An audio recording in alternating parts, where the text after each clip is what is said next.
Kamu tahu nggak jumlah orang kaya di Indonesia itu sebenarnya sedikit loh. Di konten ini saya akan bahas kenapa orang Indonesia itu susah kaya.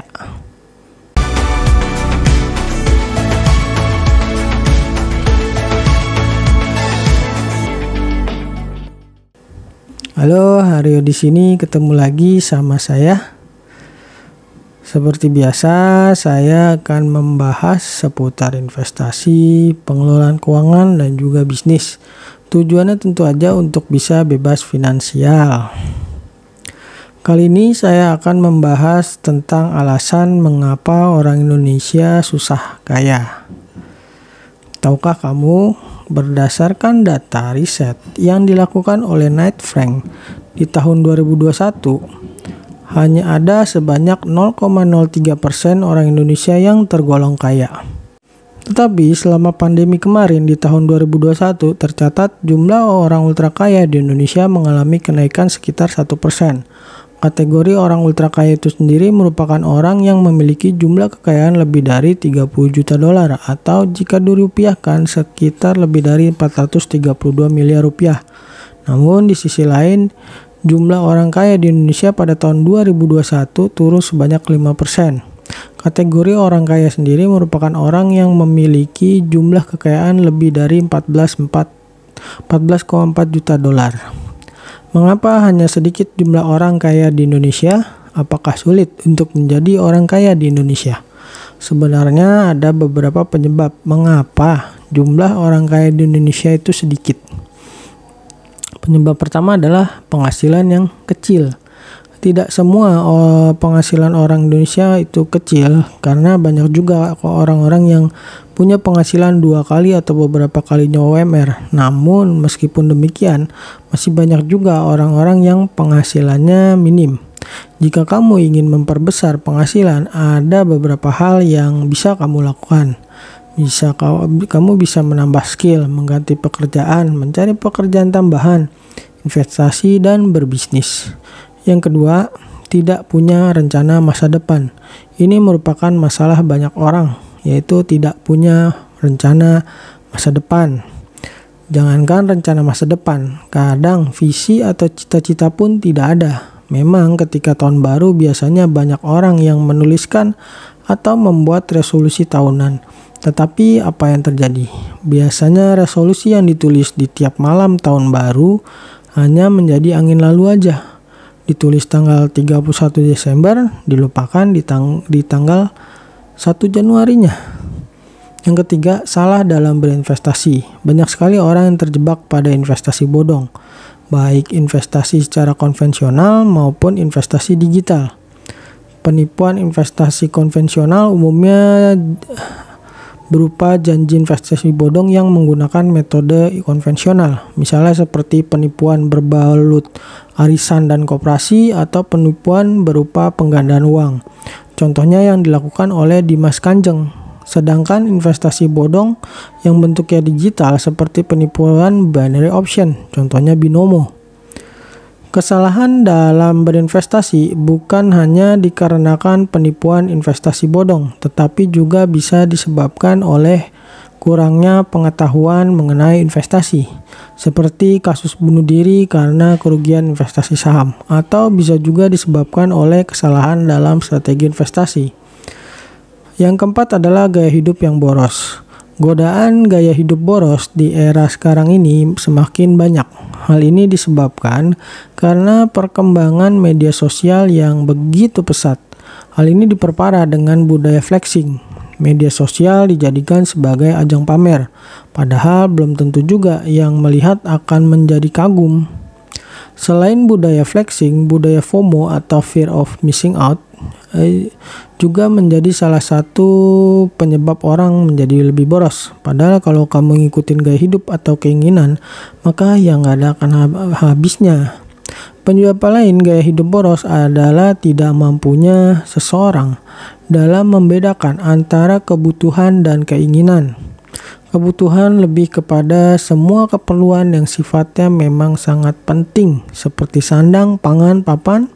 Kemudian kebutuhan penting lain seperti pendidikan, listrik, transportasi, internet, dan sebagainya.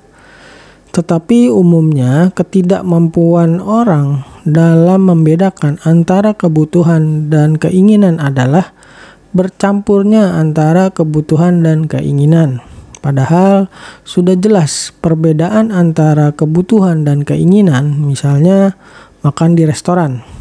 Karena merupakan kegiatan makan, orang menganggapnya itu merupakan kebutuhan. Padahal itu bukan kebutuhan, melainkan keinginan. Memang makan merupakan kebutuhan, tapi tidak semua kegiatan makan merupakan kebutuhan. Jika kamu nggak makan di restoran atau kafe, kamu akan tetap hidup kan? Karena kamu tetap bisa makan dengan memasak masakan sendiri, atau kalau nggak bisa masak sendiri, kamu bisa beli di tempat yang lebih murah seperti warkop atau warteg. Yang kelima adalah rendahnya literasi keuangan. Ini salah satu penyebab munculnya banyak masalah keuangan. Sayangnya, kemampuan literasi keuangan tidak diajarkan di sekolah. Untuk bisa menguasai literasi keuangan, kamu bisa mempelajarinya melalui buku, YouTube, kursus, atau kuliah. Itu dari sisi teorinya, sedangkan dari sisi praktisnya ya kamu tetap harus mengalaminya sendiri. Karena kesulitan terbesar dari penerapan literasi keuangan adalah pada prakteknya. Hal ini terkait dengan mentalitas dan kebiasaan kamu. Terus kalau mau jadi orang kaya, gimana dong? Ada beberapa hal yang harus kamu lakukan jika memang kamu pengen jadi orang kaya. Yang pertama, meningkatkan kemampuan literasi keuangan. Kamu bisa meningkatkan kemampuan ini dari buku, video tutorial di YouTube, atau mengikuti kursus. Karena tanpa kemampuan literasi keuangan yang baik, itu akan sangat sulit untuk menjadi orang kaya. Lalu yang kedua, mencatat keuangan.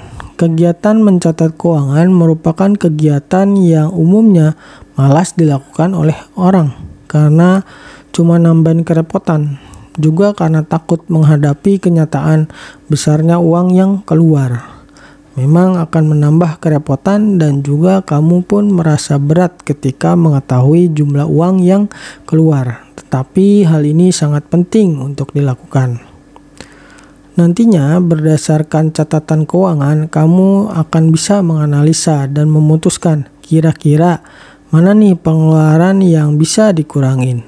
Dan kamu juga bisa memutuskan apakah kamu perlu untuk mencari penghasilan tambahan atau enggak.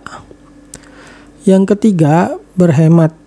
Berdasarkan catatan keuangan yang sudah dibuat, kamu bisa memilih mana pengeluaran yang memang bisa dihentikan dan mana yang bisa dikurangi. Ketika kamu akan membeli sesuatu, pikirkan juga terlebih dahulu apakah memang barang yang akan kamu beli itu memang benar-benar kamu butuhkan. Tunggu dulu selama beberapa hari sebelum kamu memutuskannya. Karena kadang keputusan dalam pembelian sesuatu hanya keinginan sesaat aja yang berupa impulsive buying. Yang keempat, mencari tambahan penghasilan. Jika penghasilan kamu masih kurang meskipun sudah berhemat, maka hal yang bisa kamu lakukan adalah mencari penghasilan tambahan. Kamu bisa coba berbisnis online, berjualan di akhir pekan, mencari pekerjaan online, atau mencoba menjadi seorang influencer. Apalagi di zaman sekarang begitu banyak peluang untuk mendapatkan uang tambahan di internet. Yang kelima, menyiapkan tabungan dan dana darurat. Kamu perlu memiliki rekening untuk tabungan dan dana darurat. Hal ini penting banget sebagai persiapan untuk menghadapi hal-hal buruk yang bisa terjadi. Karena kita itu nggak tahu apa sih yang akan terjadi di masa depan. Idealnya dana darurat itu jumlahnya 3 kali pengeluaran bulanan. Dan itu bagi kamu yang masih lajang. Kalau udah nikah ya kamu harus ningkatin jumlah dana daruratnya sebanyak 6 kali pengeluaran bulanan. Dan jika kamu sudah punya anak, maka kamu sebaiknya memiliki dana darurat sebanyak 12 kali pengeluaran. Sementara untuk kamu yang mata pencahariannya tidak pasti seperti influencer, seniman, atau freelancer, maka jumlah dana darurat yang sebaiknya kamu miliki adalah 12 kali pengeluaran bulanan.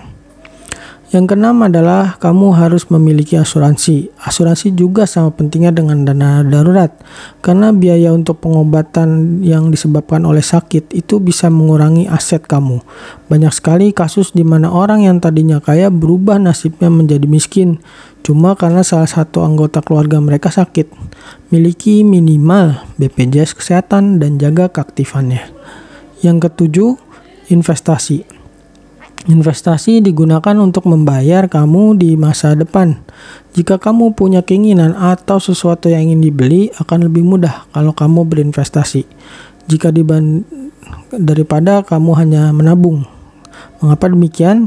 Karena uang tabungan kamu akan tergerus dengan adanya inflasi yang menyebabkan nilai uang tabungan kamu akan mengalami penurunan. Jika kamu seorang investor pemula, kamu bisa mempertimbangkan untuk deposito, emas digital, atau obligasi.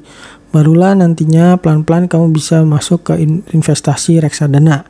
Dan setelah pengalaman serta pengetahuan kamu semakin banyak, kamu bisa masuk ke dalam investasi saham.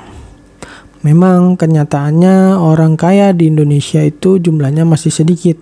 Tetapi bukan berarti tidak mungkin ya, tenang aja. Siapapun bisa kok jadi orang kaya, apalagi di era sekarang ini. Begitu banyak peluang untuk mendapatkan uang. Namun yang tidak kalah penting adalah pengelolaan uang yang telah kamu dapatkan. Dan jangan lupa untuk mencatat pengeluaran kamu, serta lakukan investasi.